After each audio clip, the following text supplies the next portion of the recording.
Хөтөлбөр подкастын үзэгч, сонсогч та бүхэнд подкастын шинэ дугаарыг үзэж байгаа цаг мөчийн мэндийг хүргэе. Тодорхой цаг хугацааны дараа иргэн уулзж байгаадаа туйлын баяртай байна. За, Djecking Stories буюу зочд буудлын бизнест хөрөнгө оруулсан түүхийг ярилцахаар 5 SEO буюу гүйцэтгэх захирлуудыг сонгон авч бэлдсэн шинэ булан маань эхэлж байна. Ингээд энэхүү дугаараар бол зочд буудлын бизнест оруулсан хөрөнгө оруулалт яаж олсон, энэ салбарт яагаад бизнес эрхлэх болсон, за бизнес эрхлэх хугацаанд ямар алдаа оноонуудыг, ямар амжилт бүтээлүүдийг бий болгосон бэ гэдэг талаар ярилцах болно. За өрөөнд.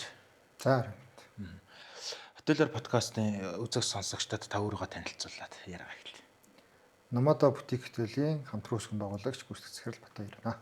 Одоо эргээ бодоход зочлуудын лаг гэж бойсон бохоо. Лобби бой. Нөгөө дээгүүд огор юм хүм эвдэр нь янз бүр олон тэрийг бүгдийн засна, кэрлэн, ментес ингэ засна.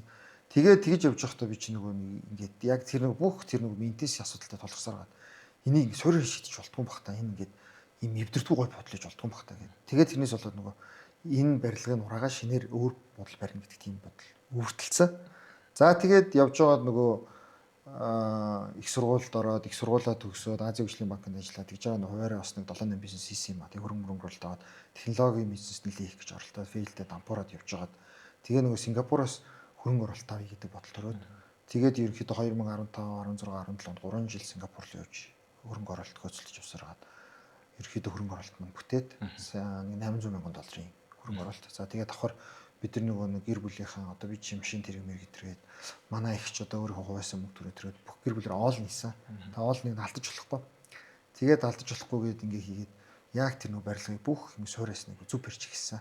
Тэгээд ер нь барилгаа бол айгуу гоо ингээ суурьаар нь зөв хийгээд тэгээ бизнесийнхээ нөгөө ялгарлаа орж ирээд тэнгүүд нөгөө би ч юмс нэг 7-8 бизнес хийсэн болохоор бизнест ялгарл differentiation гэдэг бол хамгийн чухал зүйл гэдэг болгоцсон. Зүгээр нэг юм бодол нөгөө талаасаа зүгээр бодлын төсөл ингээд очиод хөрөнгө оруулахгүй байхгүй хүн дотор. Ямар оруулах вэ? Маш онцгой амар гоё тийм секси төсөл хөрөнгө оруулалт их байхгүй. Тийм болохоор яг тэр төслөө секси болохын тулд бутик хөдөл гэдэг нэлээсээ судалсан Сингапураар нэлээд хэд хэдэн бутик бодлоор хоноод ингээд явж үзээд судлаа. Тэгээд тэрэн дотроос ер нь за ийм интерьерээр ийм олон интерьертэй ялгартай стандарт бус бүх юм стандарт бус тий. Гэхдээ стандарт бус гэдэг чинь муу гэсэн үг шин шүү дээ. Тийм нөгөө арай өөрөөр шийдсэн тий. Одоо жишээ нь тэр усны цорог зүгээр ингээд дарангуут гоождөг байхад хажуунаас ингэж гоождөг юм. Одоо чи манай бүх өрөө бидэтэй гэдэг ч юм уу. Тэгээ байнтай өрөө, улаан өрөө гэл энэ ингээд шинэ концептуудыг бүгдийг нь ингээд гаргаж ирээд ялгарх хэрэгтэй. Ялгарл дээр юм биш сайн фокуслж идсэн. За та зочд буудлын салбар руу ер нь яагаад энэ хөрөнгө оруулалтыг хийж ажиллах болсон? Энэ талаараа яриач. Би нөгөө нэг зочд буудал баг дотор ингээд өссөн гэж хэлэхэд болно.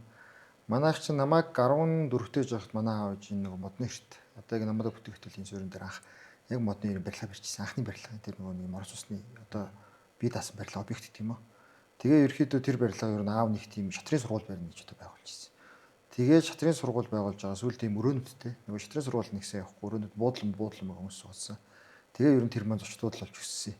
Тэгэхээр тэр нөгөө барилгыг ингээл барилцахад одоо шороо морог ингээл цэмд мэмтийн өргөөл зөөгөл одоо туслах барилгын ажилтан гэдэг юм уу те сан усыг нь холбоол тэгж ажиллаж байгаа сүүл рүү зочдууд л болсон юм би нөгөө юу болсон лобби бой болсон нөгөө дээгүүр доогоор ингээл юм өмд гүйж мүгээл те тэгээл юм өдрөнгөө засч масаал ингээд ингэж явж байгаад гэхдээ тэр тухайд нөгөө нэг тэгж яг нөгөө нэг өөрсдөө анхны хөрөнгөөр барьсан зураг мураг байсан учраас мейнтенс буюу засвар үйлчлэгийн асуудал тасар хүндсэн юмнууд байнга өвтрэл тэгэл нөгөө сервис мэрс нэг юм уу тэгээд тухайд би нөгөө багахта энэ ингээд ийм завуудны те амар гоё яагаад гэж болтгүй юм бэ гэдэг бодолд орж исэн. Тэгээд тэр чинь би чинь ерөөсөө тэгэл 14-5-таас хойш тэгж явсараа 30-таад 2015 онд чинь оноос эхэлж нэг хөрөнгө оруулалт хөсөлдөж эхлээд манай Сингапурт идэв байсан. Тэгчээрээ дамжуулаад нэлээд их хүнтэй 3 жил хөсөлдсөн. Тэгээ хөрөнгө оруулалтын асуудал шийдээд одоо байгаа тэр барилгаа бүр ингэ суурьаар нураагаад цоошны намайг бүтээх хөтөлбөр суурин дээрээсээ бариад. Гэхдээ яг нөгөө нэг ерөөхдөө за буудлын юм байдаг гэдэг ерөөхдөө баримж байсан. Тэгээ тэрэн дээрээсээ хөрөнгө оруулалт аваад ер нь $1 сая орчим босгоод намайг бүтээх хөтөлбөр барьчихсан. Ерөнхийдөө зочд буудлын интерьер бол бас нэлээд өрөмцсөн шүү дээ. Энэ санаагаа ер нь та хаанаас гаргаж олж авцаа? Ер нь бол мэдээж нөгөө нэг ингээд би нөгөө юу гэдгийг ойлгосон байсан. Яг нөгөө одоо чинь за 30-таа тэр би яг намайг бүтээх хөтөлбөрийг эхлэхээс өмнө би чинь 15 оноос хойш ер нь ингээл бизнес хийгээл нэлээд явцсан байсан. Тэгээд ерөнхийдөө нэг 7-8 бизнесийг 3-4 удаа бизнес хөрөнгө оруулалт шатаа үтцсэн. Тэгээ бизнес ер нь ялгарл амар чухал юм гэж ойлгоцсон байхгүй. Тэгээд ялгарл хэрэгтэйгээ зүгээр буудал байх юм бол угаасаа тэр нөгөө 3 жил явсан шалтгаан ч гэсэн зүгээр буудлын төсөл хүн хөрөнгө оруулах ингаагаас хүн хөрөнгө оруулахгүй байхгүй. Өргөмөц тийм гоё прожект байх хэвээр. Тэгээ нөгөө ялгарл гэдэг зүйл лөө. Тэгээд Сингапурт очихдоо нөгөө хөрөнгө оруулалт ахтад авах нөгөө өөр буудлуудаар их өгцөддөг гэсэн. Тэгээ нөгөө нэг юм өрөөнүүд нь өрмөс онцлогтой байдаг. Бүх өрөө нь өөр мөрөөд гэл ингээл яриад. Тэгэл тэр концептуудыг аюул судалж харж байгаа. За ер нь 36 өөр интерьертэй буудал хийж бодоод тэг яг 36 өөр интерьертэй гэдэг бол бүр too much болсон юм. Ер нь бол яг 36 өөрөө бүгд өөр интерьертэй бол биш. Гэхдээ манайх бол нэг 13 4 5 интерьер байгаад байгаа байхгүй.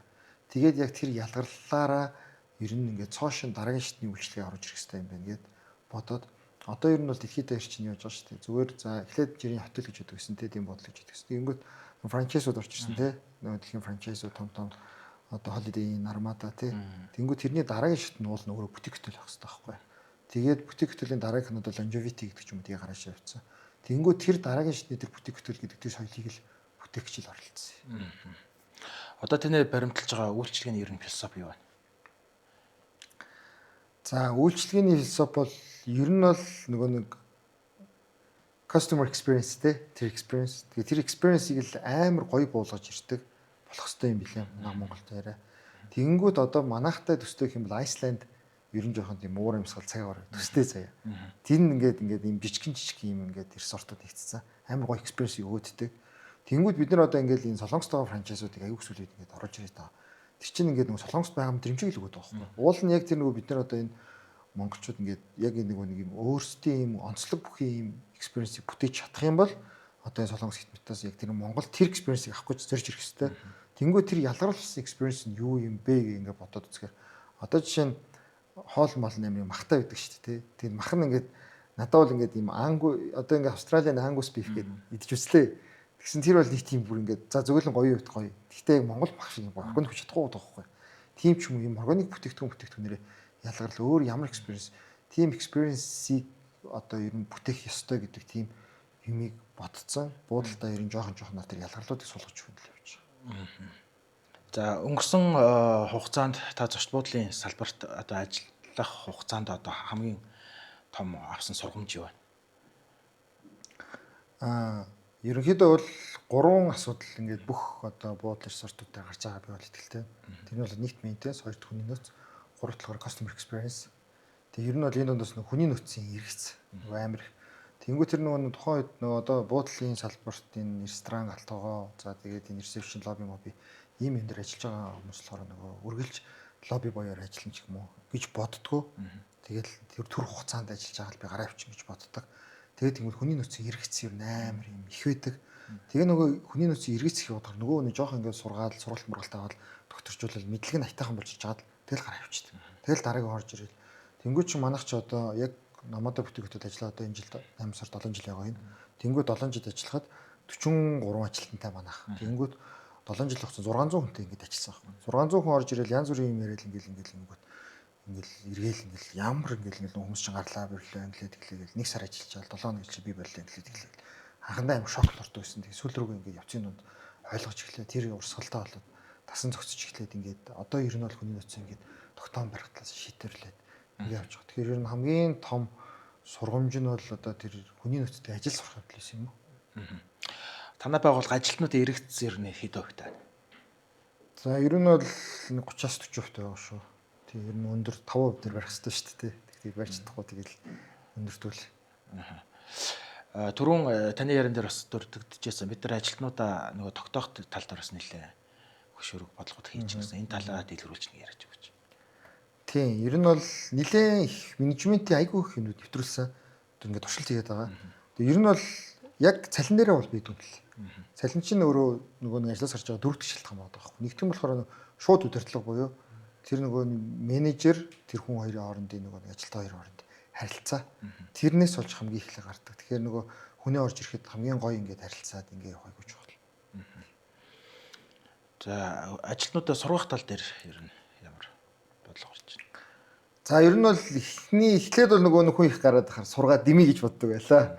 Тэгээд ер нь бол үгүй юм билээ л дээ. Бүр ингээд бүгд сургагч байх хэрэгтэй юм билээ л дээ. Одоо жишээ нь манай ч менежментийн баг гэдэг 43 хүн байгаа гэсэн менежментийн баг гэдэг 10 хүн битэх байхгүй.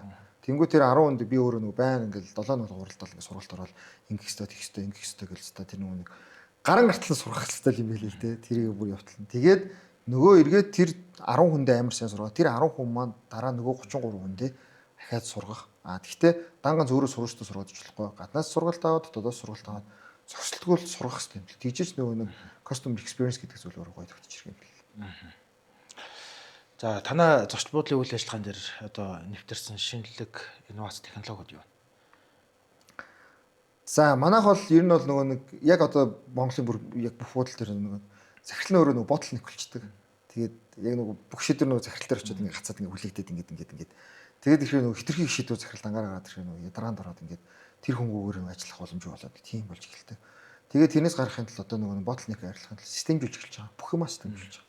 Тэгэнгүүт манайх ч одоо нөгөө нэг Cloudbits гэх програмыг оруулж ирээд Booking, Agoda, Expedia, Trip.com, Airbnb энэ системүүд тэгээд вебсайтын захиалга бүгдийг нэг доор ингээд батцсан. Тэгэнгүүт энэ бүх хурсгалын захиалга туслалт энэ төр автоматар ингээд явагддаг. Тэгэхээр ингээд 2-3 өдрийн ажлын байрыг үг болгочих واخхой. За тэгээд гэрээгээр нөгөө бүх ажлууд SOP-г бүглөө явж гин. Таймлайгаар цаг бүртгэлээ ингэ явж гин. Энэ бол яг програм хамжлаасаа. Нөгөө талаас систем талаас нь EOS гэдэг Entrepreneur Operating System гэдэг менежментийн хэд хэдэн систем дотор нэвтрүүлж байна. Ингээд эдрийг ингээд нэвтрүүлээд ирэхээр ер нь бол айгүй сайн системж. Энэ системүүд ингээд давхраас ингээд өргөдөөд хийгээд тэнгууд ч одоо би ч нэг анх буудлаа ярих тань чи юу хөрөнгө оруулалт аваад бирсэн болохоор ер нь одоо нөгөө гой барилга ороод 100 жил болно гэж бодож барьж байгаа байхгүй юу. Эхний барилга чинь нэг 20 жилд нураацсан биз дээ. Тэгэнгүүт одоо энэ 100 жил болох хэрэгтэй гээд суурьаар барьсан болохоор тэр нөгөө 100 жил айгүй тэгж хүчрэх надаас сурталчлах гэдэг шүү дээ. Явах хэрэгтэй. Тэнгүүт тэр хүчрэх юмгууд тэр олон давхарлсан системүүд ингээд нёгийг ингээд авч яваад надгүйгээр ажилтдаг болох хэрэгтэй гэж л харж байгаа.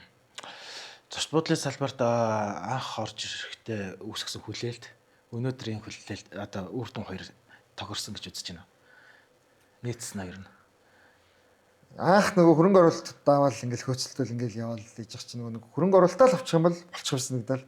Тэгээ хөрөнгө оруулалт дасан мөнгө ороод ирцэн тий. Тэгэнгүүтээ нөгөө барилга барьчих юм бол болчих юмсан нэгдэл. Тэгсэн чинь үгүй л исэн билээ л дээ. Ер нь яг тэр нөгөө хөрөнгө оруулалт босгох барихаас илүүтэй яг тэр нөгөө ажилуулна гэдэг чинь өөрөө амар юу.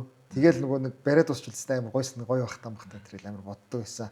Одоо тэгтээ нөгөө тэр бүхнийг туулсаар агаад одоо за энийг барьж дуусаад ийм мэдрэмж авна гэдэг зүйлийг одоо нөгөө нэг тэр яг нэг 2 жилийн хугацаа 2 жилийн дараа тэр мэдрэмжийг авна гэж төсөөлж исэн чинь одоо тэр мэдрэмжийг 7 жилийн дараа аваад байгаа байхгүй юу. Одоо тэр хүссэн зүйл одоо үрж байгаа байхгүй юу. Тэгэнгүүт нөгөө тэрийг туулах гэж ингэж нөгөө зовсоор байгаад бүр нөгөө дүчирцэн гэдэг юм уу. Тийм болцсон хэлээ. Гэтэ ер нь бол тэгэл одоо ер нь бол яг нөгөө бизнесээ бүрэн ойлгоод ер нь хүлээлт өрч эхэлж байна. Ер нь бол зочд буудлын салбарт хөрөнгө оруулалт хийсэн харамсдаг. Үгүй. Би бүр харин яг бүр юм яг өөрийнх нь нөгөө нэг туйлын юм руу орчлоо. Би ч одоо бас давхар нөгөө нэг энэ буудлаасаа гадна буудлын ресторанасаа гадна дахиад 3 бизнес таахгүй. Өөр партнертай ингэ явдаг. Тэгээд технологийн компани ажилладаг. Тэрэн дээр илүү фокуслдаг. Одоо энэ дээр яадаг. Гэхдээ ер нь бол одоо яг энэ монголчин өөрөө нөгөө нэг жилийн 700 мянган жуулч ирээл яг тэр нөгөө жуулч дээрээ тэр нөгөө гоё экспириенсийг өгөөд ингэ буцаж чадахгүй байгаа шүү дээ. Тэр юмн дээр ер нь баг ингээд яг бүр яг энэ асуудлыг барьж аваад энэ дээрээ шийдэл олох хэвээр. Бас нэг юм энэ дээр дуртахад Монгол улс 1800 зочд буудлын ресторантай. Тэгэхээр нэг ч хүнд одоо ноогдох зочд буудлын ресторанын тоогоор дэлхийд бүр тасархаа их.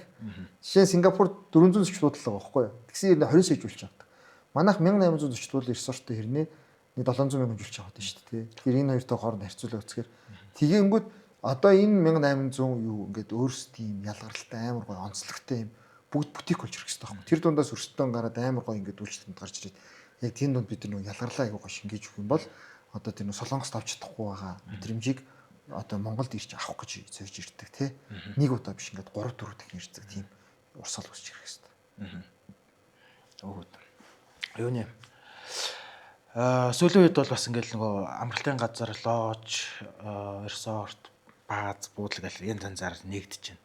Тэгээ нөгөө нэр томьёоны бас юм ойлголт байхгүй, үзэл баримтлал концепц ойлгохгүй 5 гэр барингуудаа лож гэдээ нэрлэлдэг ч гэдэг юм уу нэг юм асуудал байгаад байгаа юм. Тэгэхээр би яг нөгөө бьютик зочд буудал ажиллаулж байгаа энэ тал дээр бол баг та надаас илүү судалсан хүн гэж байгаа. Тэгэхээр одоо бас хүмүүст яг ийм одоо концепцийг бьютик гэдэг юм а гэдэг нэг тайлбарлаад өгөө. За ер нь бол ингээд Монголын одоо Шангрила байгаа тий.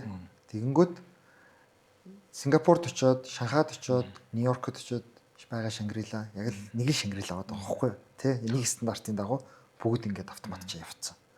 Тэгэнгүүт хүн яг ингээд Шангрилагаар ингээд нөгөө аялж их аялдаг хүн ингээд Шангрила дээр буугаалахаар ингээд салхаж эхэлдэг.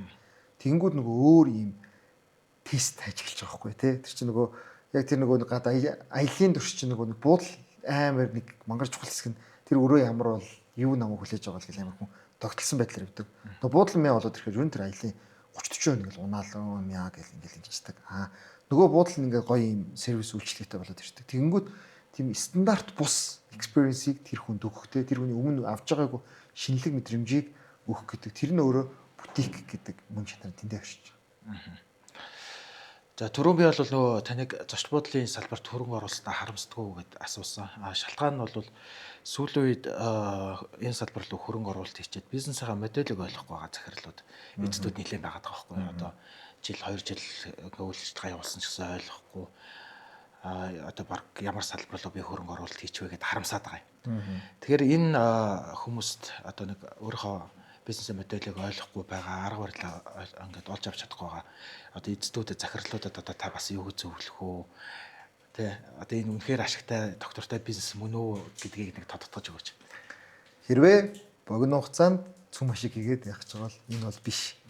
Харин эргээд нөгөө үр хөвгтдээ тэр бизнесээ өвлүүлж үлдээгээ те гэр бүлэрээ ингээд дедикейт тэрэн рүү зориод ороод тэрэн дотор ингээд ороод ингээд явж байгаа бол энэ мөн бохгүй юу. Гэхдээ өөрөө буудал гэдэг чинь өөр амар гоё бизнес байхгүй юу. Одоо жишээ нь ингээд манай чинь ковид болж байна. Одоо энэ нөгөө бензин тасалдаал те. Тэгэхээр тэр мөчлөгүүд ингээд асар их бизнес ингээд энэ Монголд дампуураад байгаа байхгүй гадар би ингээд харж байгаа чинь. За хамгийн их дампуурж байгаа нь бол ресторан байна те. Дэлгүүр ингээд тэгэл энэ хувцсны брэндүүд ингээд дампуураад тэнгуү чи ерөөхдөө нэг 10 жил болдог бизнес чинь 30 төвөл идэм билээ шүү дээ. Тэгэнгүүт энэ зочд буудлын энэ hospitality бизнес өөрөө 100 жил болох юм боломжтой. 200 300 жил ингээд болох юм шүү дээ.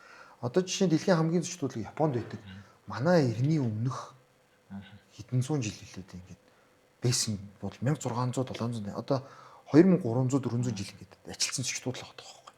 Тэгээд ингээд явангууд тэр чинь нөгөө нэг одоо тухайн үед би чинь ковидын өмнө намайг барихад сая доллараар биржсэн бол одоо би барих юм бол 2 сая доллар болсон байгаа байхгүй. Тэгэнгүүт тэр барилгын үнц ингээд тэр гласс юмнууд ингээд үнц нэмэгтэй л байгаа байхгүй. Тэрийг ингээд арчлаад ингээд гой кэрлэл ах юм бол тэрний үнц ингээд улам нэмэгтэй л. Одоо жишээ нь одоо 1 2 ч удаа нөгөө нэг зархуу гэж санал орж ирсэн байхгүй. Тэгээд тэнгууд чинь үнц ингээд нэмэгтэй байгаа байхгүй. Тэгээд тэрнээсээ гадна давхар нөгөө нэг ашигтай ажиллах хэрэгтэй тий. Тэгэхээр нөгөө тэр хоёр талаасаа ингээд аль талаас нь тэрний нөгөө суурьаар мөн чанарыг ойлгох юм бол тэр бизнес өөрөө ингээд цэцгэлээд гоё болно. Дээр нь тэр барилга өөрөө үнцний өөрчлөлт, үнцний нэмэгдэн тий. 10 20 жилийн дараах одоо намаадагийн үнцний барилгын үнц нь бол ингээд 20 30 нэмэгдэхэр байгаа байхгүй. Ингээ яваад ирнэ. За тэгэнгүүт тэрэн дээрээс нөгөө борлуулалтын орлогоо би чинь ингээд аваад ингээ ашиг аваад байгаа шүү дээ. Тэгээд тэрнээс гадна тэр брэнд өөрөө тэр зах зээл дээр бий болоод танигдаад ингээд давхар ингээ компаунд хийгээд өрөшг өгөө явдаг. Тэгэхээр ер нь л урт хугацаагаар хараад яг ингээ тэрийг гоё ингээ нөгөө бөөцөлөө хүүхд шиг ингээ тэгж харж чадж байгаа бол ер нь бол яг та яг зөв бизнес тэр бизнес мөн ч тэр ойлгоод байна гэсэн үг юм да. Танай зочд буудалд хүн орж үйлчлүүлчихэд яг ямар мэдрэмж туршлагыг аваасаа гэж хүсдэг вэ? Ер нь бол яг тэр нөгөө юун дээр л хийх юм бэл. Амар тийм жижигхэн зүйл дээр л хийх юм бэл. Яг тэр нэг одоо 30 секунд чек нэх үү 10 секунд чек нэх үү те. Скол тэр бүхэн зүйлийг авах уу гэдэг ингээд нэг одоо жишээний ингээд ширэн дөрөөр үзэхэд энэ ширээний материал тийм тааламжтай байж чадчих юм чадахгүй. Тэгэнгүүт одоо яг манайх бол яг Монголд бол хитрхи ингээд нөгөө нүдэнд харагдах байдал интерьер дээр хитрхи фокуслаад яг тэр даунны чанарт фокуслдог билүүгүй тэр цаанаооны чанарт фокуслж байгаагүй билүүгүй тэр дуу чимээ за одоо тэгэл тэр нүдэнд харагдах байдлаас гадна үнэрлэх мэдрэмжтэй 5 м хөнөг бүх мэдрэмжээр мэдрэх хэвээр. Гэхдээ тэр мэдрэмжээс гадна тэр нөгөө гэртээ мэдэрдгээс өөр мэдрэмж мэдрэх хэвээр байхгүй. Тэр зүйлийг л одоо ер нь яг юм бүр утгаар нь гоё хийдэг. Гэхдээ тэр нь хийхдээ нөгөө нэг гадаадад авч чадахгүй Монголд авдаг тийм төрлөөр нь шийдлийг л ер нь гаргая л гэж хүсдэг. За та яг өөрийнхөө амьдралыг энэ зочд буудалтай холбосон одоо энэ түүх амьдралаа нэг өгүүлбэрээр хийлгүүл. Дүгнж хэлүүлэх үйлчлэгөө. Манай нөгөө нэг ураа болохоор нэг чамин романтик онцгой гэдэг нэг тэр нэг моментийг бүтээх гээд байгаа байхгүй. Гэхдээ яг одоо бот хэлбэрээр бид нэрийг чамин романтик онцгой гэдэг энэ авч чаддаг байгаа. Гэхдээ яг тэрнүүгөө хүрэх гээд тэгэнгүүт миний үед ч гэсэн нөгөө нэг яг бүтээх бодол маань өөрөө тийм чамин романтик онцгой байгаасаа. Тэгээд яг гадны хүмүүс ирсэн ч гэсэн тэр нөгөө чамин романтик онцгой гэдэг мэдрэмжийг яг гаргаад ингээд явахсан гэж боддог. За ирээдүйд та өөрийнхөө бизнесийг ямар төр зургаар харж байна? За ер нь бол нөгөө нэг юу юм бэл. Ингээд манай менежментийн баг нэг 30 хоногт 200 орчим 150 орчим таск хийдэг байхгүй юу. Тэр 150 орчим дотроос Rocks гэдэг нөгөө нэг хамгийн том таскууд буюу нэг 7-8 таскын онцгойлол ингээд авдаг. Тэгээд тэрийг нэг асуудлыг суурьаар шийдэх гэдэг ингээд хичээдэг. Тэгээ ингээд хичээгээл ингээд асар их хэмжээний туршилт хийсэн. Би бол тэр бол Монголын ямар ч буудал ресурс хийгээгүй их туршилтыг манайх бол хийсэн гэдэг би итгэлтэй хэлж байна. Тэгээд тэр туршилтыг хийгээд тэрний ихэнх нь алддаг. Ерөөсөө л нэг 20-30 л онж байгаа байхгүй юу? 300, 400, 500 мянган туршилт хийгээд 20-30 л ондог. Тэр 20-30 яг онсон зүйл дээрээ фокуслаад ирэхэл болдгийм бил. Тэгээд уул нь тэр ноу хаваа бүтээгээд тэгээд тэрийг ганц нөгөө манайх бүтээх биш.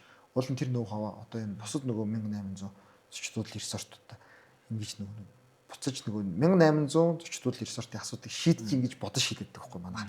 Тэгэхээр тэгээд тэрийг гоо шийдээд ингээд тэлээд гаргаж ирээд тэр ноу хаваа дараа нь эргээ зах зээлд нийлүүлэх нөгөө бизнес гэдэг чинь өөрөө хэрэглэгчийн золон шийдэх шүү дээ. Тэгэхээр тэр шийдлүүдээ эргээд зах зээлд тэр хүмүүсийн золон шийдэж үйл гэж боддог. Бидний урилгыг хүлээж авч ярилцлага өгсөн танд баярлалаа. Тэгээд одоо нэг харилцагч байгууллагуудын гарын бэлгийг бас өгнө. За тэгээ би болохоор нөгөө нэг дотоодын бүтээгдэхүүнүүдийг жоохон дэмжих бодлого бариад өгдөө. Тэгээ энэ одоо болохоор Өмнө Говь аймагт одоо Ингнээ сүгэ ингээ тараг одоо шингээ смути эднэр ингээ маягийн хийцэн. Камбел гэдэг брендийн энэ бүтээгдэхүүнүүд дэжиг бол танд өгье. За магадгүй бид наадам цагаан сараар жуулчдаа амтлууж үздэг. Миний бааранд бас бийж идэг байх юм болов. Энэ бүтээгдэхүүн эргээд танигдах юм болов л гэж брэнд болох юм бол бас хараад байна. За нунаач хэлдэг шүүлтэй. Тийм байна шүү дээ янз юм. Гэтэ энэ ингнийх юм тий. Тий ингний хором. Гэтэ смути юм тий. Тэгээ манго эдэртэй холцоо тараг шингэн суу маягийн. За дараагийнх нь болохоор манай найз байгаа. Ашуусын биотехнологийн багш. Тэгээ манай найзууд бол бас энэ маска нэг буудлуудад нийлүүлэх юм сонирхолтой. Дээрээс нь зочдуудын салбарч өөрөө бараг 60-70% нэмэгтэйчүүд ажилладаг тий. Тэгээ танигдах юм зорилготойгоор энэ Сөбитгийн гарын бэлгийг бас танд өгье. Баярлалаа. За манай ажлынхандаа энийг зээш нөгөөд их баярлах хаа дөрөв хүүхнүүд. За. За баярлалаа. За баярлалаа.